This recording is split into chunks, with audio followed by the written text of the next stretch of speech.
Welcome to Sparking Success with Aaron Opalewski. Aaron brings you conversations that spark innovation, cultivate leadership skills, and pave the way for your business success.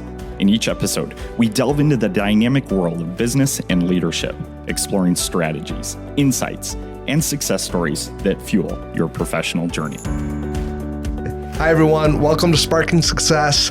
I'm Aaron Opalewski, and today we have a guest, Jessica Woodback, on with us. Jessica, hi. Nice to have you. Thank you. Happy to be here. Yeah, it's great to have you. So a little bit about Jessica real quick. She is the co-founder of Thrive Realty, Thrive Now Coaching, and then does consulting and speaking. So We'll probably get into all that today. I'm probably going to say this wrong, but let me try. Okay. So you're a master practitioner of Neuro-Linguistic programming, certified by Harvard Law. In negotiation. Yes. In negotiation. Yeah. So I'm looking forward to talking about that a little bit. And then a mom of three as well. Yes. So awesome. Yeah. 3 kids, 21 down to 8. Okay. That's great. I have 2 little daughters, 6 and 3. So that's great awesome. ages. So yes. Thanks. Okay. Well, welcome. And wanted to just get right into it and ask you about Thrive, first and foremost. Like, tell us about how you built Thrive and how it seems like it's grown quite a bit. Mm-hmm. And so just tell us about the story of how that's come to be. Yeah, I think Thrive's fruition is something I like to always tell this plain and simple, because I think for entrepreneurs that start their own companies, there's always this idea that it was something I always thought of as something I always dreamt of, and it wasn't. It was born out of, I'm a people first person. I care deeply about transforming others' lives. Real estate just happens to be the income driver. And during the pandemic, I had a disagreement with my partner at the time of how to handle our office and our agents and how to help lead other people through that. And in that disagreement kind of gave me the fuel to say, all right, if I've got to figure something out on my own, what's that going to be? Yeah.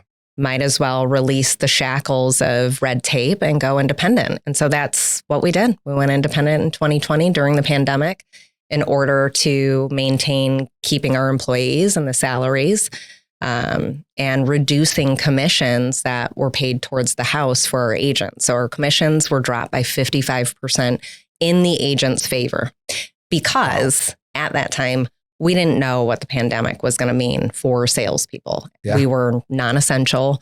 They couldn't show homes. They couldn't get out there and do things at first. And I'm a rapid problem solver. And so I thought, okay, we're going to reduce what you pay out so that every penny can count. There's a little more meat on the bone. We didn't know it was going to rain friggin' real estate and people were going to make more money than anybody else in the world. So that's how Thrive came about. It was really taking what we had been doing at a franchise. We had already been running a large sales force. I had run franchises before, and saying, all right, we're in a moment in time where we need to cut through some red tape and not have it. We need to move more like a speedboat, less like a cruise ship. Yeah. Well, I love that analogy. And I just find it really interesting to hear you say that you did that transition during, sounds like the uncertain part of COVID, not after it took off. It right in the beginning. And I think that's just a good lesson in life. Fortune favors the bold and people that take action. And, there's always a reason not to do something. But when you can kind of go in the middle of uncertainty and say, hey, look, there's a different way that I want to do this. And that's ultimate uncertainty there for a couple months. Without a doubt. I'm going to go for it. And because I believe in this. And not only did you do it, but I'm assuming that as things started to take off within real estate, the fact that you moved quickly on that, ahead of that, you were I call it being in the water so you can catch the wave. You're not on the beach, right, watching it and then trying to run out and catch it. You're already in the water. So I think that's awesome. Well, I'm a big believer. Indecision is the death of all things great. And so if you're already in the moment of contemplation, just decide, take action, go, whatever it may be.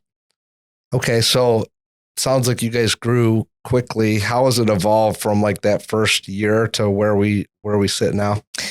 Oh gosh, that first year. Well, I think, we were fortunate that we had 100% adoption. So all staff, all agents came with us. So very excited. Yeah. which is not usually the case in making big moves like that. Yeah. So that was excellent. I think what has changed since then to today is anytime you go through scaling a company, the fabric of the environment shifts. And so we had an original crew, we had original staff members, and those types of changes are hard for a lot of people to adapt to. So over time, I think the biggest change is the people have changed, right? The staff has changed, the structure has changed. And I am an obsessed person when it comes to improvement and betterment. And so anybody that's aligned with me has to accept change as a good thing and not get in the way of change. I think that's probably my least favorite characteristic in management, is having to slow down to have people adapt to change rather than look at change as an opportunity. Evolution is inevitable. It's been here since we've existed. So accept it up front and let's roll. Yes. Okay. So, we have, and I know you guys walk through like our space. And like right when we come up like to the front wall, it's like we help people grow. Like that's our purpose. Love that. And I do too. But part of growth, as I hear it in what you're saying, and like my perspective on it is like, well, part of it's uncomfortable. Oh yeah. And I mean, all of it, right? All of it. Until you learn to love the discomfort, and then you're like, oh, this is it. Well, until you kind of wire yourself that way. And you're kind of talking like you're so wired that way. You got to kind of tone that down a little bit for someone that's still maybe not as far in that journey of like being able to adapt quickly. Yep. But you talked about wrestling with something that like I've had a hard time with too. Like as we've grown and like we believe in loyalty and we're big on that and we're super grateful for it. But there's times where just like as your company's evolving and growing, that someone that was maybe good for a role in the moment is no longer good for that role. Right. And I think, we've done a pretty good job about a lot of times there's a home for them somewhere else. And then we have many stories where it's like actually increased their income or they're more fulfilled or both. So there's good stories within that. There's also things that don't work out or it's just time to move on. And that's been tough for me. How's that been for you? Yeah, I think that's tough. I mean, that part is those parts they rarely talk about, right? In the success stories of like, hey, by the way, your heart's going to break a few times over. And I think when you are someone that comes from the space of wanting to help others grow, that heart piece is so centered in that. It's part of who you are. And so you never want to have to go through the conflict of saying, hey, I think our time here has ended, right? Sure. Like, and I worked a lot on this for years around the fact that us parting ways is best for both parties. Like you said, sometimes you can find places within your four walls and sometimes you can't. And that still is the best thing for that person without a doubt. How have I dealt with that? I think it gets easier from a understanding it is what it is. This is part of business. This is part of life. We're always evolving and sometimes our people, places, and things must change too. But it is what it is. It's hard. I think it gets easier, but it remains hard, if that makes any sense.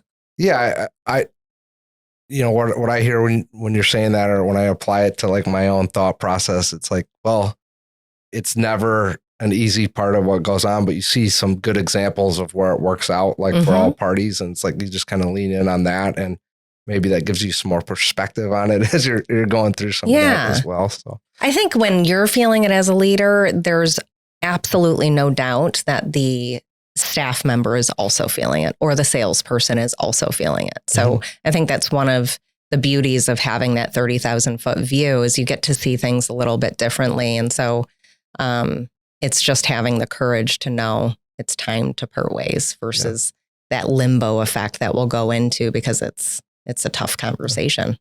I think, I can't remember if it was when we started or before when we were just talking, but for me, like the part of it that's been my fault on some of that. Like part of it is just you grow and things change. But,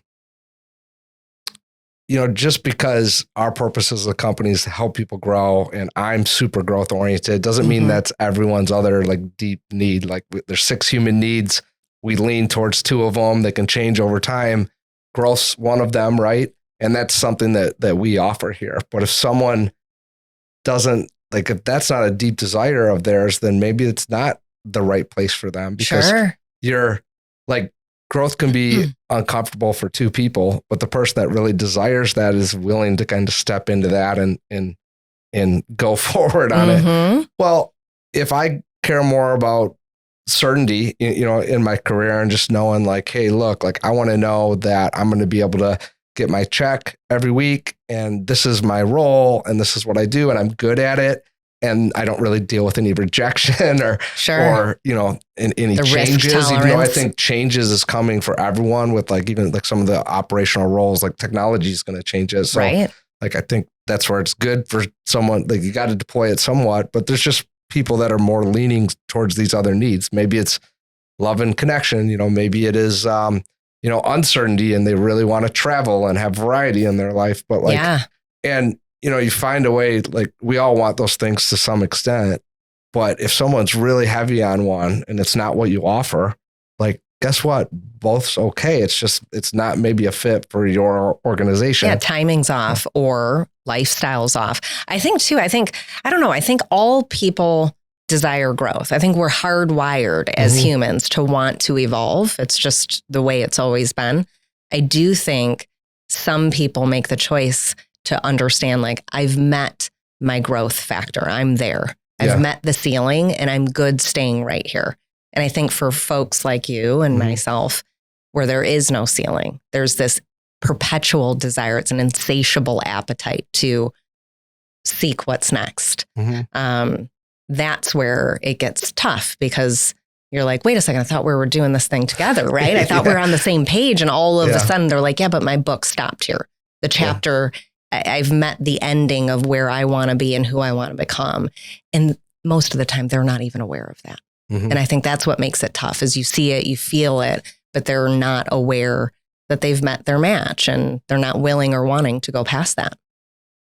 Okay. So this probably ties into what we're talking about, but as I was prepping for this, I saw a lot within the sheet that you sent us. And even as I looked at some of your guys' stuff online about culture and community. And so you've clearly built a community. Can you talk about that on how you have done that? Or what's important? I'm a big community person at heart. I've always loved, as a young person, family and friends being more family than anything else. I always joke, like, I think I was born into the wrong culture, that I don't have like this deep rooted, like, massive family and big cultural moments, because it's so ingrained in me. And I'm kind of that black sheep in my family. Like, where did that come from? We're just like mixed people over here. We have no traditions. So I think from that standpoint, I always gravitated towards team sports. And then when I got into sports and that team effect took place, I really understood that that was where my passion was. I would sabotage my solo races, and just so I could get to the relay. Like, I wanted to be in the relay. I wanted to pass the baton and be a part of a group activity. So it was really born in me at a young age of wanting to be in the understanding of, like, we can do so much better together. The community aspect of life allows for more resourcefulness, more genius to be happening in knowledge transfer. We're so much better, smarter, faster, and stronger in numbers. So it was born there. When I got into business, I think for me, I'm a team player. Like I said, I would prefer the relay over the solo race all day. And when I applied that notion to how you can scale your income and scale your impact through success of others, it was just a game over. It made complete sense. When I got into real estate, and it was this solopreneur opportunity where you had to be an excellent marketer, you had to be an excellent media person, you had to be an excellent contract manager and negotiator.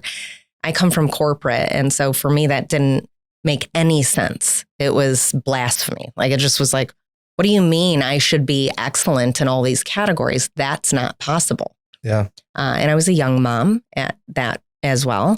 And so it was kind of these conflicting ideas coming at me all at once. And when I got to a company that really was born and bred of growth teams, that's where it took off from a community within my professional life. And so I think culture is at the heart of what you can achieve in business. If you can create something that is beyond you, it's beyond any one person, it's game over. Yeah.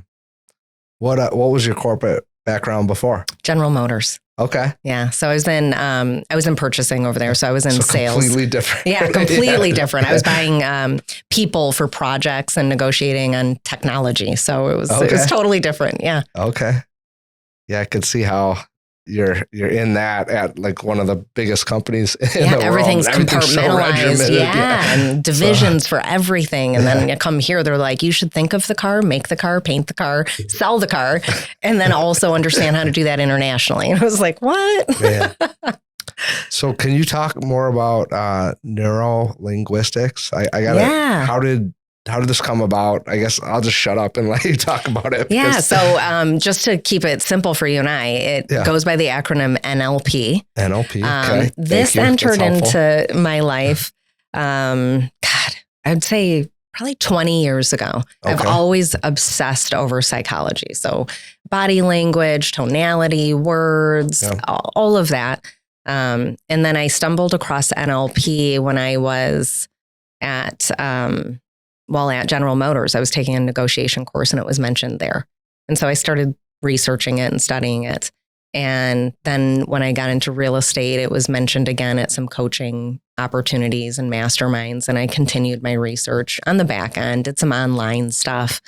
And then it just popped up the last couple of years where I could really take hold of going deeper into it and getting the certifications through reputable organizations and things of that nature. For me, it's, I think if you can get on the pathway of mastery when it comes to how you communicate with yourself and others, it's like speaking every language there is in the universe, right? Like it's that adaptable, it's that pliable, it can be applied to everything and anything. And I think for me, when I look at scaling anything or growth in anything, if you can find that one button that makes everything else unnecessary or easier, that's it. Like, that's it. And I believe communication is that. Yeah. Yeah. That's, I've read some books on that, but I'm like, I've never seen that certification. I probably just haven't looked. Someone else has probably done something similar that I knew, but I'm like, wow, that's really cool. Cause I've read a couple, probably 5-6 books on influence, negotiation, things. And those are some of my favorite books. Like highlighting, I'm like, okay, you got to stop highlighting. You're highlighting the whole book. Like, my wife messes with me when she's like, you literally, like, you might as well just like have circled what it's you didn't, the book. didn't want to. I'm like, well, yeah, it's just how I learn. Yeah. So I think neuro-linguistic programming, just to put it in a nutshell, it's like the compilation of highly successful modalities and methods, all put into one bucket and broken down into how you can apply those methods and those strategies in life. And it really boils down to success of communication with self and others. So in layman's terms, it's really around how do you understand the way you think, the way thoughts turn into behaviors and behaviors turn into actions, and then that creates your life. And then in others, why do others do that? What's at the root cause of their thought process, and how can you shift it to get a better outcome? Okay. So in looking at some of your guys' like social media posts and everything like that, I can tell that development, recognition, advancement for the team is important. I can just, not even reading the captions, just looking at like what is being snapshotted and highlighted. That. Thank you. How do you work in what you just talked about to like I see you guys do like some development, like where people are in and they're learning from each other. Yes. Do you work some of this into those training sessions that you guys do? Oh, without a doubt. So most of our sales programs are written with this as the foundation to it. Okay. We don't, you can YouTube cold callers and scripts and all of that jazz. We don't do that. We definitely use this work as the foundational element to how our people speak, sell, and act, and guide others. Our whole staff is certified in NLP. So that was something that was really important to me to elevate the organization in itself. That's great. And I then want to look into that more. Yeah, I'd be happy great. to share all of what I have with you. And then there's other programs we do. So exactly what to say is another prong of neuro-linguistic programming. So it's based on the words you use and when you use them and how you can apply curiosity and empathy to create action within yourself and others. So yeah, it's weaved in and out of all things Thrive. Okay. That's awesome. It's in the DNA. Yes. Yeah, for sure. So I actually had someone ask me this question the other day. And I'm like, man, I like that question. I'm going to start asking people when they come on. So what are your expectations of your leaders, within your organization? That's a great question. I thought it was too. Like, that's a good question. So. Yeah. And it's one thing, and maybe you can relate to this, where my expectation and standard are different. Okay. I think you can have high hopes, you can have high expectations. And as long as someone like me can then apply it to what is the possibility of standard within that, that anyone could achieve. And certainly the people you lead and pour into could. So my expectation is that my staff comes from a willingness to strive for betterment at all times with no emotion attached to it. So the second that your emotional intelligence bleeds into a negative state within the organization, that's when I have to start really looking at whether or not it makes sense that you're in a leadership position. Because in my thought process of leadership, it is in the EQ. I mean, anybody can pick up a book and highlight it, right? We all can do that. We all do that. And it's very important stuff. We can all go to masterminds and courses and increase the way we are intelligent. But if we aren't able to lead others through passionate moments, hard moments, conflict, negativity, how to get over the hump of I got rejected in the sales room multiple times or my sales are down because we can't even lead ourselves to do that. That's where leadership gets broken down, I think. Okay. So my expectation is willingness, strive for excellence, the opportunity to stop, drop, and be self-aware of how your actions and behaviors ripple out into the organization. Yeah. I definitely have a standard of desire for people to care about their mental and physical health. Because I believe wholeheartedly that bleeds into the organization as well. And so I want that, focus within my leaders. Okay. So let's talk about that, because what I hear and what you're saying, and then you just kind of went into the fitness area. Like, I can tell that's important to you from looking at social and seeing some of the stuff that you wrote in your notes, and you're leading by example on it. I know for me, what happened is I got into the workforce. I worked out a lot. Exercise was important. Yeah. And then I spent 18 months in a sales pit, and I drank too many energy drinks, didn't move as much, probably went out to the bar, more than I should have. This was 17 years ago, but next thing you know, I look up at the end of that 18 months and I'm like, man, you're not very healthy. So I got that course corrected when I actually started out, being an entrepreneur, and that went good for a while. And then as we got busier and busier, I think it kind of slipped on me again.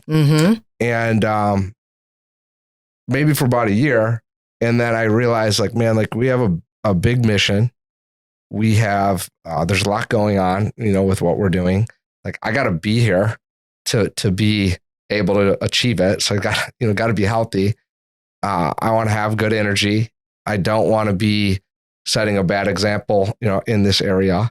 And so you got to figure this out. Yeah. And it became more of a priority to me. So for me, it was, you forget your socks every time you go to Lifetime or something. And you end up gone. And I was married, and my wife works out every morning at 4:30. So no problem there. And she's awesome. And super disciplined and pushes me, in that way. Specifically on working out. That's incredible. Don't always want to do that early in the morning. Makes a difference. Yeah. But so we were having our first daughter, and it was also we had been married for a couple of years, and I was trying to figure out how to be high performance culture and, make our relationship a priority as well. Yeah. Like, well, I gotta make sure that I make more time, basically. So the first thing that I did is when we built a house, I put a gym in the house, and that saves me about 90 minutes to 2 hours a day. Yep. And it also helps me be more consistent. Now, I don't have the community side of it anymore. Right. In the gym setting, that really wasn't important to me. I get that, here more so. But that's what I had to do, and it worked really well for me. I'd love to hear that about you, because I can tell it's really important to you. So. I love what you're talking about. So I'm big on, like, what are your 4 priorities? Obviously, physical health is one for you. And how do you create the waterproof system to that priority? And so I talk a lot about, we all will have a glorious plan to achieve physical health in our lives. Yeah. The gym in the house, I'm carving out the time. I'm waking up at 4:30, and then life hits us. The baby's up. You're up all night. You're not feeling well. Work is stressful. Whatever it is, it's raining.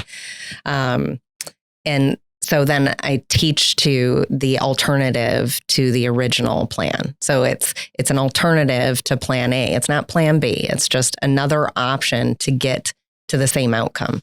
And so you having things like the gym at home, a workout that you can have that's mindless. You don't have to make it up or think about it. A buddy that holds you accountable. Maybe it's your wife, who's a rock star anyway. Yeah. She's already up in the gym, so you might as well get up too. And just preparing for life's moments that we know are inevitable. I think the one thing that I always laugh at is when I get sick or life gives me that curveball, is like, oh yeah, I am human. I forgot. Thank you. Thanks for the reminder. Right. So for me, it is exactly that. I waterproof it with at least 1 or 2 other options to my original route to success in physical health, which is waking up at a exact same time. My food's prepped for me for the day and the week. My clothes are already out. So it's a visual signal. No matter what my mood is, the plan is this. I have a bag that's packed the night before, and I have a route to the gym that I know I'm going to take no matter what. And that's that. You're on it. Yeah, that's that. And nothing comes before it other than rising with my children and my husband. That's all taken care of. And then I'm off to the races. And I've had people ask me consistently, I just feel bad taking time for, especially for women. They feel bad slowing down and taking the time for themselves, or getting to work at 9:30 instead of 8. Sure. And my philosophy is pretty simple. Like, if I don't take care of me, what I offer then is less than what's possible. And I believe that is a disservice to everyone around me. So if I can offer something at a higher level and I don't, why would you stick around? Mm-hmm. Someone else is going to figure it out. So it might as well be me. I have a good friend, Phil Jones, who says all the time, if it's to be, why not me? And I keep that constant in my head. My husband has a tattoo on his arm because we live by the philosophy, if you don't, then someone else will. Yeah. Because that is the truth. If you don't date your wife, someone else is going to start giving her attention in a way she goes, oh, I forgot that was possible.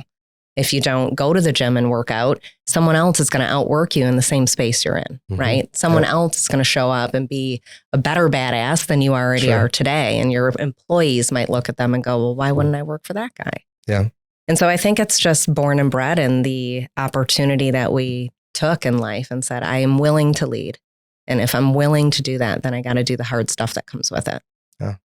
I love that. I heard you say something in there about like, because I'm always thinking about team building and development, and the number one trigger for future turmoil that I've seen is sometimes people's like quick success. Mm-hmm. And so we have a growing team, but it's still under 70 people. Mm-hmm. And we're in an industry that, in workforce solutions, staffing, it's $201 billion in North America alone. We don't even hold 0.5% of that. Right. So when we have some of our top performers, and like we're big on like rankings and recognition and all, and like all competitive that's nature good. of it. Yeah. But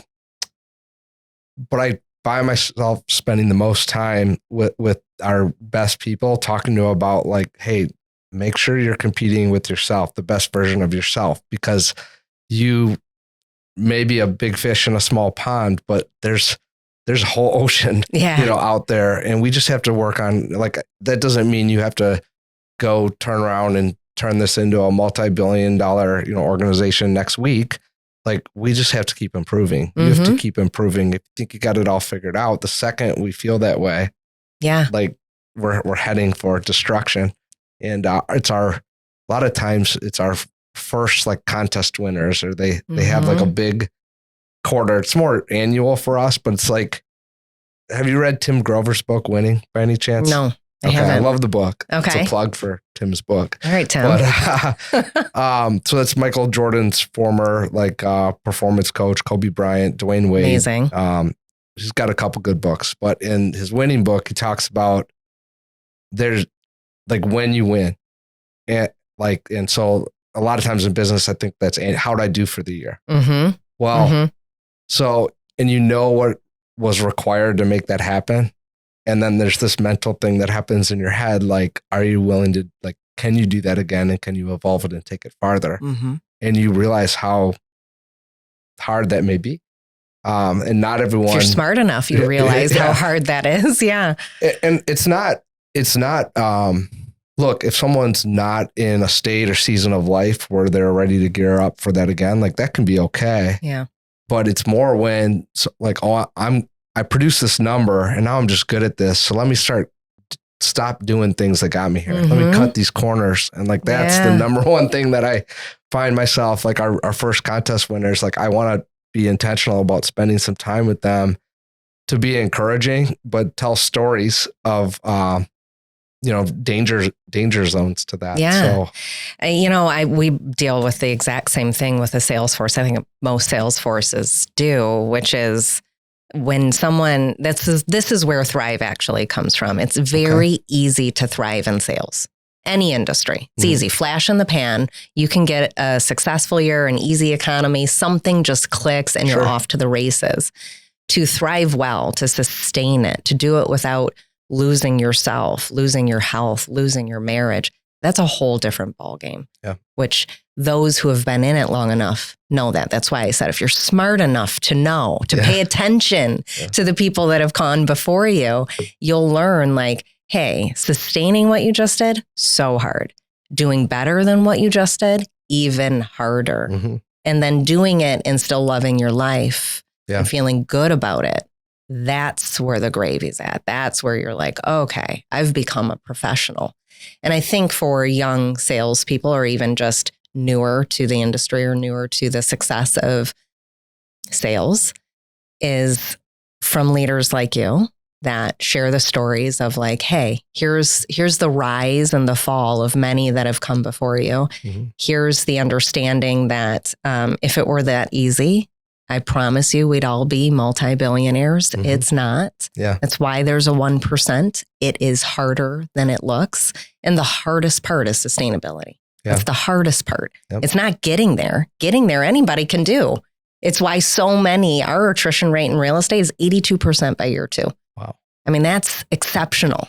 That tells you how difficult it is to sustain, much less even get started. So I didn't know that. But it's massive. Yeah. It's massive. And I think the only thing we can do with folks like that is hope and pray they get aligned with leaders that truly care about educating them on how to be a successful salesperson, and folks that are really willing to do the work. Like I said, it's easy anyone can do something for 12 months, 90 days. Yeah. That's easy. To sustain that and do it for 10 years, it's a whole different, it's a different ballgame. It's a different education. Well, that's like, and it sounds like I'll ask you, since you're a communication expert. I think I'm pretty good in this area. I'd say junkie. I'm a communication junkie. I don't have all, like, I'm interested in learning more about the program, but, I think you move people through your example and then through stories that you can share, that's what really influences people. Whether that be success stories or more so stories of failure hopefully with a flip on how it was overcome and say, hey, you could avoid, or here's what I see, or here's what we see.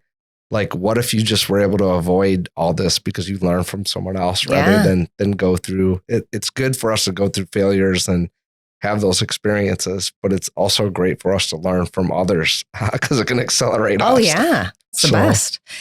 Yeah, I think failure to me is one of those things that for a long time, I really seized the failure, right? For the resilience factor that would build, knowing if you have enough awareness around it, saying like, I know I'm going to fall flat on my ass. I know I'm going to have a bloody nose. It's okay. And you're going to get back up and do it all again tomorrow.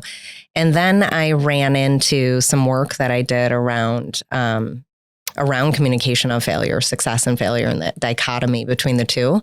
And if you can look at failure as non-existent, like failure doesn't exist. The only thing that actually exists in that moment of an outcome you didn't want, a negative outcome, is feedback. And when you can look at everything in life with the dichotomy of I achieved what I set out to do, or I received feedback on how to do it next time. Yeah. That's when your mental state, your emotional state, everything can stay in alignment with progress at all times. Yeah. So I would call that like the ability to reframe things. Sure. Yeah. It's like, hey, this happened. You've got to acknowledge, like, and there is awful things that are unexplainable that happen to people. Absolutely. But there's almost always, no matter what happens, you can reframe it, that there's something that we can learn from it or good. Yeah, you can seek that lesson. All of our biggest failures as a company have turned into some of our biggest successes because we were like, man, like that outcome wasn't desired. Yes. But what did we learn from it? How could we do that better? Why was that customer not happy with that? Why did that work at this stage? But like now that it's, it's not a one-on-one situation. It's like trying to do it at scale. Like, well, why didn't that work? And then you learn from it, test stuff out. Yeah. It's like, oh, okay. Like now we got it. And it takes you off to your next, big growth stage. So exactly. Yeah. I think seeking the lesson, and whether it's personal or professional, and anything that isn't noteworthy, isn't what you wanted it to be, is, I think that's the secret sauce to life that will make or break your ability to stay positive, optimistic, making progress versus bitter, resentful, gossipy, complaining. It's the difference between those two mentalities. Yeah, I don't do well with that mentality. So I try and flush. Well, I'll look, people coming in are to your organization are just like blasted with that stuff all day, like whether it's in school or online or TV, you're just blasted with it. But we're big on, we want to talk about ideas and opportunities, not about people in a poor way. We're talking about people. We should be talking about how we lift them up, how we integrate them into something we're doing. What are they doing that maybe we could learn from? Yes. Not in a manner where it's gossipy. And if it is, I'm out of this. Well, it's game over, I'm out right? of this conversation. Yeah, it's game over at that point. I just posted something. I thought this was such a great, I'm a visual person. And I find if you can give a visual to somebody, the ability for them to retain that information is so much faster than if we were to walk through it together. Sure. Because my definition of how I'm explaining something, your definition is totally different. Yeah. It was strawberries. So picture strawberries, 3 strawberries in a row on a toothpick. Okay. And the strawberry on the end has mold on it. It's nasty. That's the gossip. That's the complainer. That's just the negative mentality. And these 2 beautiful strawberries are totally fine. They're shiny. They're gorgeous. You want to take a big bite out of them. Yeah. But because this one's appended and in proximity, that mold and that negativity and that nasty starts taking over this strawberry. And then the 3rd strawberry goes down so much faster. It goes down before the second one's even totally encapsulated with that mold and dirt and nasty. And I thought it was a beautiful depiction of the ripple effect of energy that's negative, of bad mentality that seeks out the bad, seeks out the reason to gossip and complain rather than the flip side. You can do both. So why not choose the one that will create a better outcome. You can do both. So choose the optimistic one, the positive one, the seeking of the lesson versus complaining about the failure. Yeah. Two different mentalities. That's so great. strawberries I'm going to going steal down. that analogy at some point. I'll give you credit though. So I thought this was interesting. You said there's 3 simple ingredients to every critical conversation for a winning outcome. Yes. Can you talk about that? I can. Yeah. So this comes from Phil Jones, who wrote a book, Exactly What to Say. Okay. So it's a best-selling sales book on Audible right now and on Amazon. It's the most listened to sales book on Audible. It's a 72-minute listen. So highly recommend it. Exactly What to Say.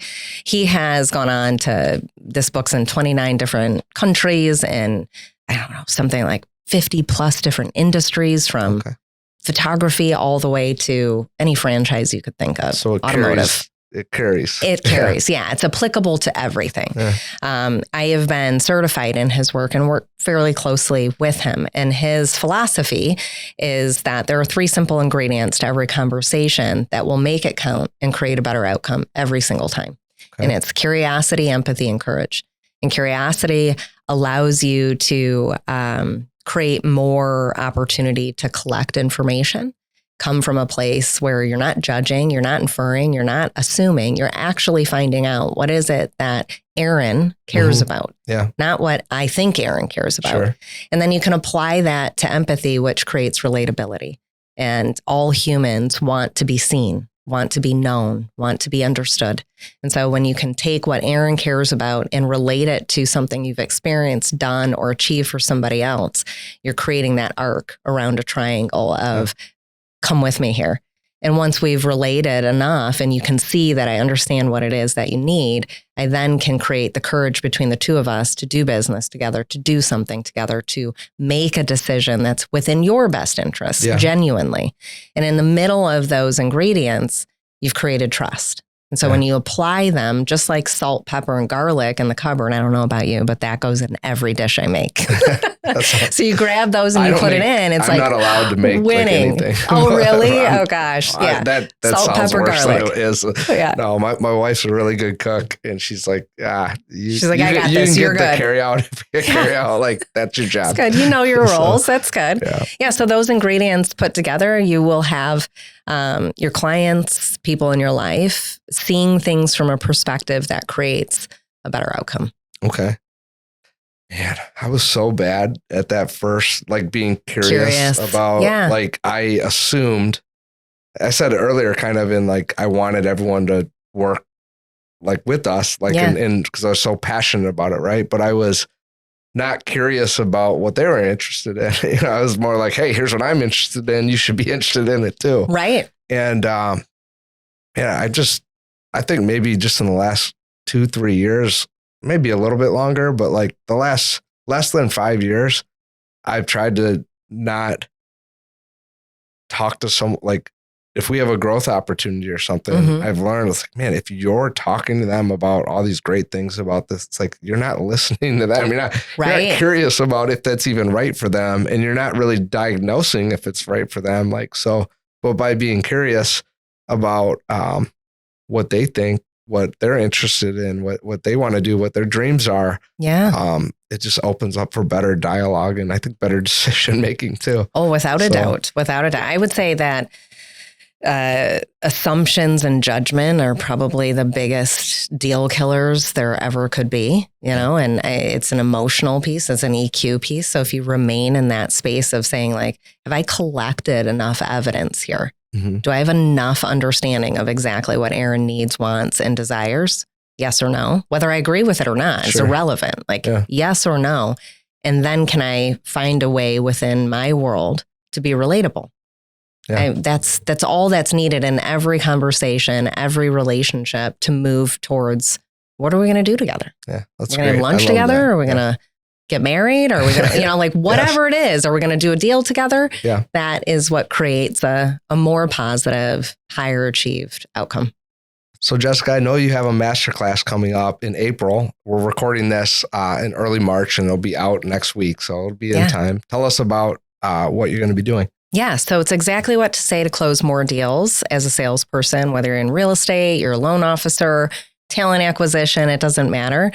We're doing it right here in Troy, Michigan. So April 10th and 11th. It is a 2-day course. I think it's roughly 9-10 hours. And you get a workbook that goes with it. It's an intimate course. We won't have more than 50 people there. We're going to workshop through scenarios that are particular to each sales professional in the room. And by using those case studies, people really walk away with a plethora of opportunity to speak to anybody. And the opportunity here is to say, if you change the way you speak, you change your words, you change your world. So masterclass is April 10th and 11th. They can find that on Instagram or Eventbrite. Okay. And sign up that way? Yes. Okay. Awesome. Yeah. Well, go do that. It sounds like a great event. I love that you guys are doing it where you're capping it at 50 and that you're doing it where you're not. I mean, I'm not knocking an event that does like in person and like Zoom, but there's just not the same energy as if you just get everybody in the room. So I think that's great. Yeah. It's designed to really get down and dirty with it. We're not looking to do anything surfaced. And it is in the power of conversation. So if you're a salesperson or you're in the sales industry, because I realize some people don't believe they're salespeople, which we cover in this course. We go through the methodology of how you can make every conversation count. And when you make conversations count, you close more deals. Yeah.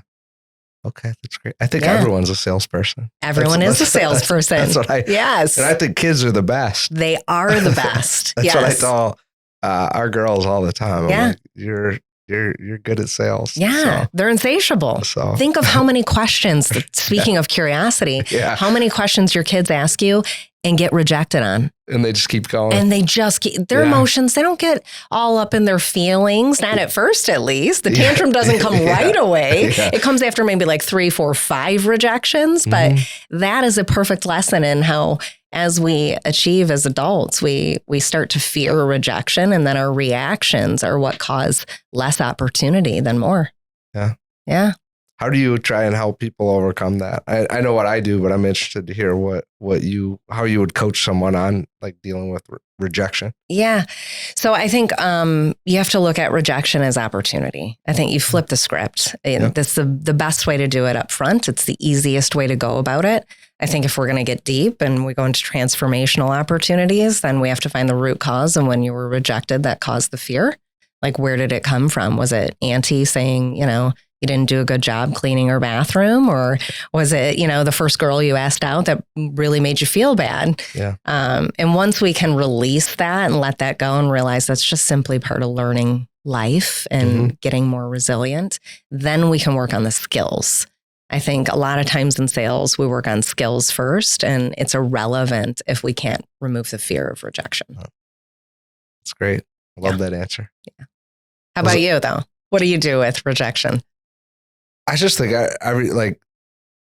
there's not a no in most, there's context to everything. So there are a couple things where you should just take the no. Of course. But like in a context of sales and in most things, it's more of a not now than a no.